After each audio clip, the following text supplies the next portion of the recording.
حامل القرآن.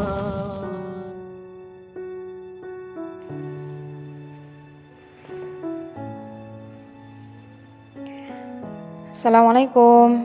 Halo teman-teman. Bertemu lagi di channel Widi Inspirasi di episode pengalaman tak terlupakan dari para pejuang mahkota cahaya. Saya mau mengucapkan banyak terima kasih kepada teman-teman yang sudah subscribe. Semoga channel ini semakin bermanfaat. Sebelum kita mulai episode ke-7 ini,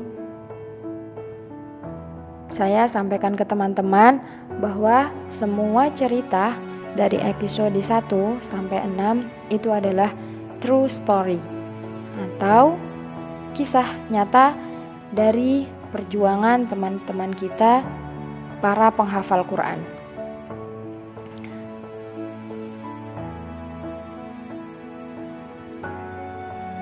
Assalamualaikum. Halo teman-teman, kita lanjutkan episode ke-7 part 2 dari teman kita Al-Sabir. Selamat menyimak ya. Dalam kegelisahan saya, akhirnya saya pun mencari tahu apa sih uter itu, apa syarat agar bisa mengikutinya, dan bagaimana saya bisa memenuhi persyaratannya. Seperti apa prosesnya, dan saya mencari tahu semuanya. Hingga akhirnya saya pun tertarik. Hati saya terbuka untuk mengikuti uter itu baru di kelas 11 semester 2. Rasanya saat itu saya merasa sudah terlambat. Kenapa baru sekarang sadar? Kenapa baru mau serius ikut sekarang? Sungguh banyak waktu saya yang terbuang. Tetapi ada bisikan dari dalam hati saya. Tidak apa-apa terlambat daripada tidak sama sekali. Akhirnya saat itulah saya mulai membuka hati untuk bersungguh-sungguh menghafal Al-Quran. Alhamdulillah dengan segala usaha dan doa yang saya lakukan, akhirnya saya bisa mengejar target yang sesuai dengan syarat untuk mengikuti uter. Walau yang jelas kualitas hafalan saya belum sebaik orang lain yang lebih dulu bersungguh-sungguh. Intinya saya tidak mau menyerah. Saya sudah camkan baik-baik, saya harus berusaha. Siang malam saya terus merujaah. Terkadang saya puasa agar siang lebih banyak waktu untuk mengaji. Lalu malamnya saya bergadang tanpa henti. Ketika hari ujian uter saya tiba, saya pun mulai gugup. Saya sudah semaksimal mungkin menyiapkan hafalan agar lancar, tetapi saya merasa masih ada saja juz yang belum lancar. Saya pun mulai membaca dari pada subuh, siang, hingga sore. Hingga tiba waktu maghrib, saya diberi waktu untuk istirahat. Tapi di saat itu, pikiran saya sudah mulai tidak fokus. Bahkan saya merasa mau menyerah saja. Tapi ternyata Allah masih sayang sama saya. Tiba-tiba teman saya datang. Dia bilang, "Jangan nyerah. Masa iya kamu sudah berusaha sampai titik ini mau menyerah? Selesaikan apa yang sudah kamu mulai." Terus saya pikir, iya juga ya, saya bisa sampai di hari ujian ini saja tidak gampang. Jujur, saya tidak enak hati sama penguji ujian saya. Beliau sabar sekali menyimak.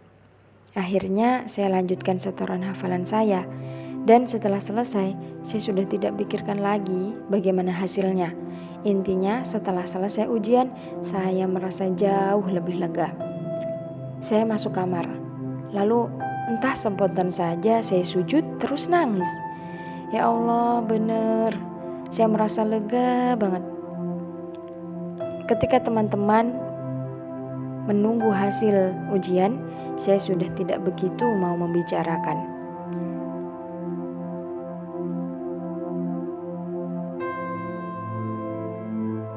Meskipun ada teman saya yang bilang, "Jangan kayak gitu, kamu harus positive thinking." Ya memang benar, hanya saya tidak ingin berharap sekali.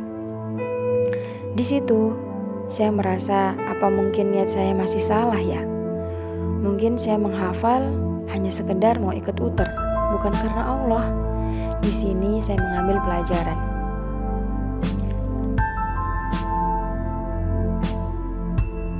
Hal terakhir yang bisa saya lakukan adalah berdoa terus-menerus. Saya tidak berdoa agar lulus ujian. Saya hanya berdoa meminta sama Allah yang terbaik buat saya. Saya percaya Allah Maha Tahu yang terbaik bagi hambanya. Langsung ini cerita saja ya. Alhamdulillah saya lolos. Entahlah, saya sampai tidak bisa mendeskripsikan kebahagiaan saya saat itu. Saya benar-benar hampir tidak percaya. Mungkin bagi orang lain itu hal yang biasa, tapi bagi saya itu suatu hal yang wah banget. Sesuatu yang luar biasa. Jadi pada intinya, apa yang bisa diambil dari cerita saya? Lihatlah, keberhasilan itu tidak selamanya karena hasil akhir yang kamu pentaskan di panggung. Tetapi keberhasilan itu bisa kamu dapat dengan prosesnya.